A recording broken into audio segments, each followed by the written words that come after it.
Star Wars, it ain't what it used to be. You to get out of this office right now. Listen, George, I didn't mean anything, but hey, chill, George. What the fuck? There. I believe Star Wars was at its absolute peak during the 90s and 2000s, and I'm not talking about the prequels coming out. I'm talking about the video games, baby. We had so many amazing Star Wars games coming out during that time period. Games like Dark Forces 2, Star Wars Jedi Knight Mysteries of the Sith, Star Wars Jedi Knight 2 Jedi Outcast, Star Wars Jedi Knight Academy, Star Wars Empire at War, Star Wars Pod Racing, Lego, Star Wars Battlefront, Star Wars Battlefront 2, Star Wars Bounty Hunter, Star Wars Starfighter, Star Wars Galaxy, Star Wars 1313. Oh wait, we didn't get that one. What I'm saying is you could play nothing but Star Wars games throughout those years, and I feel like you'd always have a new game to be excited for. And even if you didn't, you could continue to play the previous ones just because of how fun they were. Can I make a confession just between us? Don't make fun of me. I never played Battlefront online. I didn't know about online play. I was a kid. I had fun playing against the bots, alright? Don't act like you're better than me because you think oh, look at this guy. He doesn't know how to play online. What the...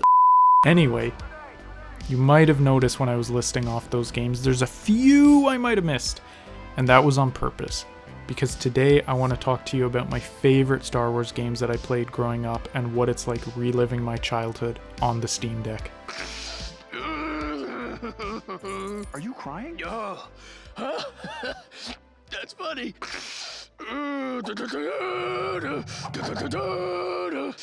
Now let's start off with the most obvious game that actually runs insanely well on the Steam Deck. This game, in my opinion, is not only one of the greatest Star Wars games, but one of the best games ever made. The Knights of the Old Republic. Now, I may not have appreciated this game as a kid as much as I do now, mainly because I couldn't figure out how to get off Terrace. I know how to do it now, almost 20 years later. I've grown a lot, I've learned a lot. I know how to get off it and fully enjoy the game. Now don't worry, I'm not going to spoil it if you haven't played it, but basically the game starts approximately, I believe, 4,000 years before the rise of the Empire.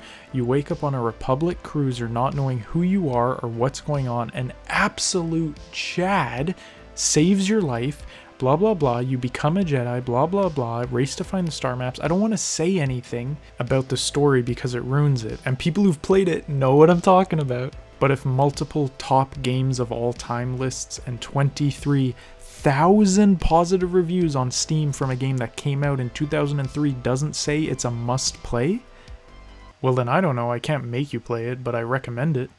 This was one of the first games I truly got immersed in, and I know that word is thrown around a lot, but this game really does it well. Going up to what seemingly is a random character and actually having an in-depth conversation with them that leads into a side mission where you can make good or evil choices was mind-blowing when I was younger. From straight up killing them to asking for more money since you saved them, or just robbing them. Decisions that might be morally wrong, not inherently evil, are scattered throughout the game for you to choose and act on.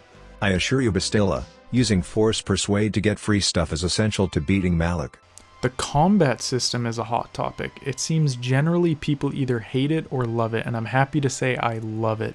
Pausing mid-fight to go through your characters and selecting different attacks based on how your enemies are attacking you adds a lot of strategy that normally isn't in a lightsaber go burr kind of game. So I have the game locked at 50, as I do every game on the Steam Deck, because I can't really tell the difference between 50 and 60 on such a small screen.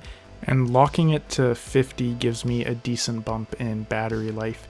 Now there might be dips here and there, so you could crank it up to 8 or 9 watts, but if you want solid, decent performance at 50 FPS with surprisingly good battery life, I would recommend keeping it at the 50 FPS mark.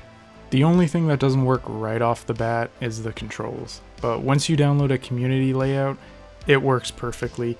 The one I have downloaded uses the right analog stick to move the camera around, while the right trackpad moves the mouse around. And it's actually surprising how well it works. It almost feels like this game was made to be used with a trackpad and an analog stick. It just feels so intuitive. And then all of the other buttons just work as they normally would.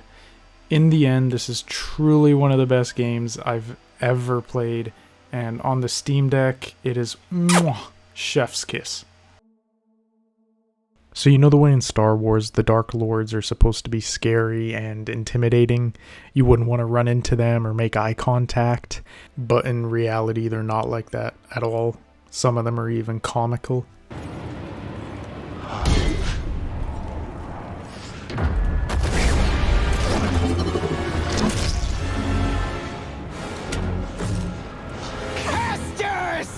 And then somehow Disney makes a scene like this where they're actually fucking terrifying.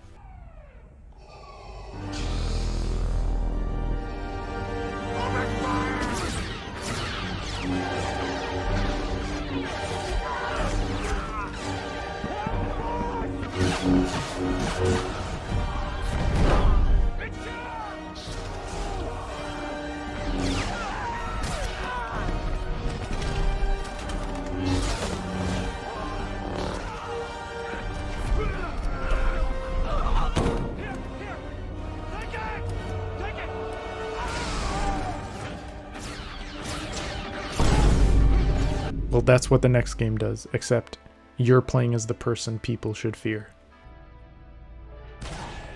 You lizards need to learn that I'm a lot scarier than you are. Republic Commando. The selling point for this game was the tagline, "The squad is your weapon." And you know what? I'll allow it.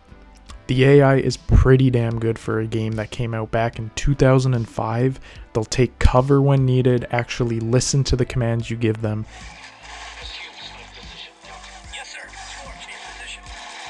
Now, the story for this game wasn't all that great. Let's be honest. I'm putting it out there. Republic Commando didn't have the best story. In fact, there was barely any story at all. It was basically, here are your orders. Go here, take out this piece of equipment, and extract. It works. I mean, it's a simple concept. These top-of-the-line clone commandos going on SAS high-level missions, so you don't really need this well-told story like in Kotor. It's not the focus of the game. So then the question you might have is, well, the gameplay must be really good. And I mean, yeah, it does what it sets out to do. I don't personally think it goes above and beyond changing the formula for first-person shooters the same way Resident Evil 4 did it for third-person shooters. The reason I think this game holds up so well is the clone commanders and the personalities that the developers gave them. Each of them feel unique and different, and the way they interact with each other is just a joy to listen to. How many kills you got today, Psycho? We're the new wise guy. Keep this comm clear, you two. Calm down, Fixer. Just having a little fun. This is the core ship, sir. Are you sure, 40? Maybe there's another one around the corner. We need to detonate the rocks to get through. And I'm not just saying that because I love to blow stuff up. Yes, you are. Someone important noted your excellence on geonosis. You hear that, Sev? Someone thinks I'm excellent. Well, at least that makes two of you. Blast. What's that, sir? I didn't copy. Just some interference on the comlink. I wish I'd stopped doing that. Did I miss anything important? No. Did you get the data? Yeah, they searched me, but I hid the data pretty well. Where exactly? You don't want to know. So first up, you have Delta 4-0, also known as Fixer. As a kid, I called him the green one. I just realized I can use Teenage Mutant Ninja Turtles to explain their personality, so I'm going to do that. He's basically the Donatello of the group. Next up is Delta 07, or Sev for short. This dude's just a complete animal. He's pretty much Raphael. He's my second favorite, I would say. Next up is my actual favorite, Delta 62, or Scorch. He just likes to blow shit up. He's the demolitions expert, and he's constantly cracking wise jokes that are not cringy. And the interaction he has between all the other commandos are just so much fun to listen to. He's pretty much the Michelangelo of the group. And then finally, the character you play as, Delta 38, also known as the boss. And believe me, you are the boss in this game. Alright, so let's talk about how it performs on the Steam Deck. This game is marked as playable. You're going to have to use the trackpad to move the mouse around the menus, and I don't know if there's some weird acceleration going on, but it just doesn't feel as good as other games that allow you to use a trackpad to move the mouse. But that's fine, because it's only in the menus. You will need to download a community layout. This is the one I use. This is the one I recommend. I tried like another 2 or 3 before this one, I believe, but this is the best one that works for me. So I have the frame rate set to 50 and the wattage locked to 9. I get about 3 to 4 hours of play times with those settings, and it's a pretty much constant 50 FPS. There's not that many Call of Duty Star Wars games out there. Honestly, off the top of my head, Republic Commando is the only one I can think of, and it does a stellar job of honestly imitating Call of Duty, but it adds a lot of new things to it with the interchangeable weapons like the sniper and the grenade launcher. So if this game looks interesting to you, or you played it when you were a kid, it's only like $10 on Steam, so I highly recommend it. Also, the music for this game is fucking sick. Like, listen to this shit.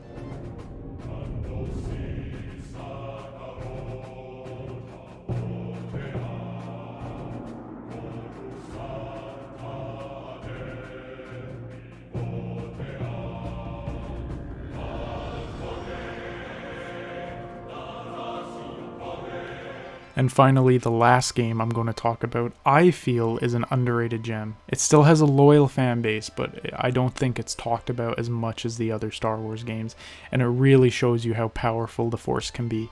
And that game is The Force Unleashed. So it stars one of my favorite actors, actually, Sam Witwer. You might remember him from Days Gone, Callisto Protocol, and he was also even in The Mist, which is a really great movie. I highly recommend you guys checking it out. But that ending, holy shit, that ending. This game puts you in the shoes of Starkiller, which is Vader's secret apprentice between episodes 3 and 4, going around to hunt down the last of the remaining Jedi to become more powerful and help Vader overcome the Emperor. Psych, it don't work, and Vader honestly comes off as a bit of a bitch in this. I don't know what it is, but compared to the movies, Vader in this kind of seems like a pussy. In the end, spoiler alert, he sacrifices himself to help his friends escape that he'd been recruiting throughout the game, thus leading them to create the Rebel Alliance while using his family crest as the symbol of hope. It really wraps the story up in a nice little bow. Or guess what? You could just fucking kill Vader and the people you've recruited throughout the game and take his place at the Emperor's side.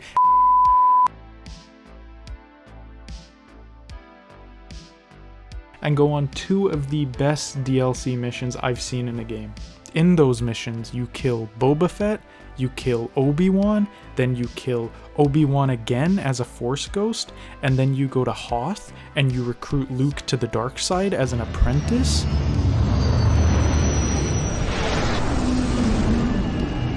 You are strong, Skywalker, but only your hatred will give you the power to save your friends.